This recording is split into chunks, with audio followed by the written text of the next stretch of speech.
नमस्कार साथियों, मैं नरेंद्र प्रजापति आप सबका अपने YouTube चैनल पर स्वागत करता हूं। दोस्तों, आज हम चट्टानों के बारे में पढ़ेंगे और हम जानेंगे कि चट्टान क्या होती है, कितने प्रकार होते हैं तथा इनके बारे में कैसे सवाल पूछे जाते हैं। तो दोस्तों, चलिए अपना वीडियो स्टार्ट करते हैं। सबसे पहले अगर हम चट्टानों की बात करें, चट्टानों के प्रकार के बारे में देखें तो उत्पत्ति के आधार पर चट्टानें 3 प्रकार की होती हैं। सबसे पहली चट्टान होती है आग्नेय चट्टान। आग्नेय चट्टान और आग्नेय चट्टान से जो दूसरी होती है, जो आग्नेय चट्टान से ही बनती है, उसको कहते हैं अवसादी चट्टान।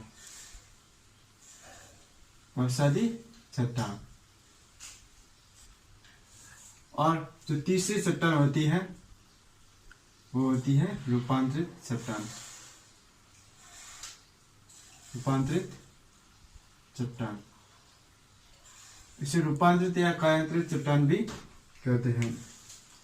अब हम ये जानेंगे कि इन चट्टानों का निर्माण कैसे होता है और किस प्रकार ये आग्नेय चट्टान और आग्नेय से अवसादी तथा रूपांतरित चट्टान में परिवर्तन होती है। तो इसे हम एक डायग्राम के माध्यम से समझते हैं। ये हमारा पृथ्वी का धरातल है। जब पृथ्वी के धरातल से जो ज्वालामुखी विस्फोट होता है तो जो मैग्मा होता है, मैग्मा पृथ्वी के धरातल से लावा के रूप में बाहर निकलता है और ये लावा जब किसी ठंडा होकर ठोस रूप में जम जाता है तो ये आग्नेय चट्टान का रूप ले लेता है और इसे आग्नेय चट्टान कहते हैं। लेकिन जब क्या होता है कि ये चट्टान जो पृथ्वी के धरातल पर स्थित होती है तो इसमें भारी बल लगता है, इससे इसका अपर्दन तथा निक्षेपण होता है और अपर्दन तथा निक्षेपण होने से ये चट्टान यहाँ से टूटती जाती है धीरे धीरे ऊपर से और किसी अन्य स्थान या उसी स्थान पर टूटकर परत दर परत जम जाती है और इस परत दर परत जमने से इसमें भारी बल लगता है और एक चट्टान बन जाती है। तो ये चट्टान अवसादी चट्टान कहलाती है। ये अवसादी चट्टान कहलाती है। लेकिन जब लंबे समय के बाद इस अवसादी चट्टान पर भारी प्रेशर ज्यादा लगता है और ज्यादा तापमान हो जाता है तो इसके संगठन तथा स्वरूप में परिवर्तन हो जाता है। इसका जो संगठन है और स्वरूप है वो बदल जाता है। तो फिर ये अगली प्रक्रिया में ये रूपांतरित चट्टानें कहलाती है और फिर ये रूपांतरित चट्टानें होती है। तो जो मैग्मा बाहर निकलता है और फिर वो ठंडा होकर जम जाता है तो आग्नेय चट्टान होती है। फिर इसका जो निक्षेपण या अपर्दन से ये टूट कर किसी अन्य स्थान पर परत दर परत बिछ जाती है तो वे अवसादी चट्टान कहलाती है। जो आग्नेय चट्टानों का अवसाद होता है टूटकर, जिससे अवसादी चट्टानें बनती है। फिर अवसादी चट्टानों में ज्यादा समय तक भारी बल और दबाव तथा ज्यादा तापमान से इसका रूप तथा संगठन में परिवर्तन हो जाता है तो ये रूपांतरित चट्टान कहलाती है। अब हम एक एक चट्टानों की विशेषताएं देखेंगे। सबसे पहले हम आग्नेय चट्टान के बारे में पढ़ते हैं।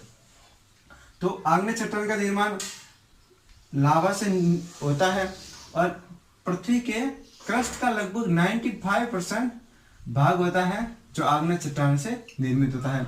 इसे प्राथमिक चट्टान भी कहते हैं क्योंकि जब पृथ्वी की उत्पत्ति हुई थी तो सबसे पहले इन चट्टानों का ही निर्माण हुआ था। तो इसे प्राथमिक चट्टान भी कहते हैं। एक अन्य विशेषता, ये लावा से निर्मित है। तो जो लावा की मिट्टी होती है जिसे रेंगूर कहते हैं, इनका निर्माण इन लावा द्वारा निर्मित आग्नेय चट्टानों से होता है। ये चट्टानें रवेदार चट्टानें होती है। ये रवेदार चट्टानें होती है और इस आग्नेय चट्टानों में जीवावशेष नहीं होते हैं। इसमें जीवावशेष नहीं होते क्योंकि ये जो लावा से निर्मित होती है तो लावा गर्म होता है और गर्म होने के कारण इसमें जीवों के अंश नहीं होते। अब इन चट्टानों के निर्माण की स्थिति के आधार पर इनके वापस से 2 भाग हैं। एक तो पृथ्वी के आंतरिक भाग में निर्मित और बाहरी भाग में निर्मित। तो सबसे पहले हम पृथ्वी के आंतरिक भाग में निर्मित आग्नेय चट्टानों की बात करते हैं। तो जब इस पृथ्वी के धरातल पर लावा जो मैग्मा होता है वो पृथ्वी के धरातल पर ज्वालामुखी के रूप में निकलता है, लेकिन कभी कभी क्या होता है कि ये लावा पृथ्वी के धरातल तक पहुंच नहीं पाता और पृथ्वी के तल के अंदर ही ठंडा हो जाता है। तो अगर जो पृथ्वी के तल के अंदर ठंडा हो जाता है तो इससे पृथ्वी के तल के अंदर चट्टानें मिलती है। और अगर ये पृथ्वी के आंतरिक भाग में अगर ठंडा हो तो ये ग्रेनाइट चट्टान होती है, लेकिन अगर पृथ्वी के मध्यवर्ती भाग में कहीं ठंडा हो जाए तो इन्हें डोलोराइट कहते हैं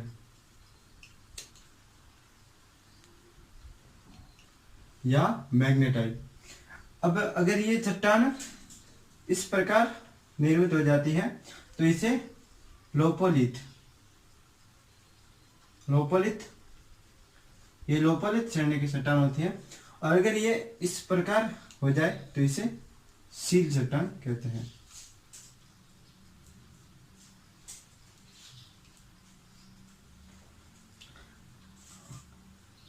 अब हम जो पृथ्वी के तल के बाहर जो आग्नेय चट्टान निर्मित होती है उसके बारे में देखते हैं। तो जो ये लावा जमकर इस चट्टान का रूप ले लेता है ये बेसाल्ट चट्टानें कहलाती है। तो ये बेसाल्ट चट्टानें कहलाती है। और अगर पृथ्वी के जो तल के बाहर चट्टानें होती है उसमें भी वापस दो भाग होते हैं, एक तो अम्लीय चट्टानें और सारी चट्टानें। तो जो ये बेसाल्ट चट्टानें होती है ये सारी चट्टानें होती है, ये सारी चट्टानें होती है। अब हम अवसादी चट्टानों के बारे में देखते हैं। तो जब आग्नेय चट्टान का अपक्षय या अपवर्तन होता है तो ये परत दर परत जमती जाती है और तो इसे परतदार चट्टान भी कहते हैं। तो अवसादी चट्टानों को परतदार चट्टान भी कहते हैं, इनको परतदार चट्टान कहते हैं। और इन चट्टानों में जीवावशेष मौजूद होते हैं। तो इन चट्टानों में जीवावशेष या जीवाश्म मौजूद होते हैं। पृथ्वी तल के जो संपूर्ण क्रस्ट के 75% भाग पर विस्तृत है तथा क्रस्ट के निर्माण में इनका योगदान सिर्फ 5% है।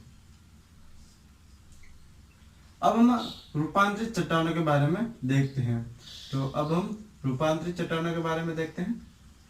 इन्हें रूपांतरित या फिर कायांतरित चट्टानें भी कहते हैं। जब आग्नेय या जो अवसादी चट्टानें होती है इनका रूप परिवर्तन हो जाता है तथा ज्यादा दाब तथा ज्यादा तापमान के कारण इनके संगठन तथा रूप में परिवर्तन हो जाता है, जिसे रूपांतरित चट्टानें कहते हैं। अब ये चट्टानें सबसे कठोर होती है, ये चट्टानें सबसे कठोर चट्टानें होती है। जब अवसादी चट्टानों से इनका निर्माण होता है तो इनके घनत्व, रूप, रंग, बनावट, इस घनत्व, रंग और बनावट में परिवर्तन हो जाता है, जिसके कारण ये रूपांतरित चट्टानें कहलाती हैं। कभी कभी जो रूपांतरित चट्टानें होती है उनका रूप और दोबारा परिवर्तन हो जाता है, जिन्हें पुनः रूपांतरित चट्टानें भी कहते हैं। इन्हें पुनः रूपांतरित चट्टानें कहते हैं। तो अब हम एक चार्ट के माध्यम से इन रूपांतरित चट्टानों के बारे में देखते हैं। तो जो शेल या मडस्टोन होते हैं उनसे स्टेल चट्टानों का निर्माण होता है। बलुआ पत्थर से क्वार्टरजाइट और ग्रेनाइट से नीस प्रकार की चट्टानें बनती हैं। ये इन चट्टानों का रूपांतरित है। और चूना पत्थर तथा डोलोमाइट से संगमरमर का निर्माण होता है और सेल से शिस्ट का। तो साथियों ये कुछ महत्वपूर्ण है जिसके बारे में अक्सर एग्जामों में भी पूछा जाता है। तो साथियों, अगर आपको हमारी जानकारी अच्छी लगी हो तो हमारे वीडियो को लाइक करना, अगर आप हमारे चैनल पर नए हो तो हमारे चैनल को सब्सक्राइब करना। धन्यवाद साथियों।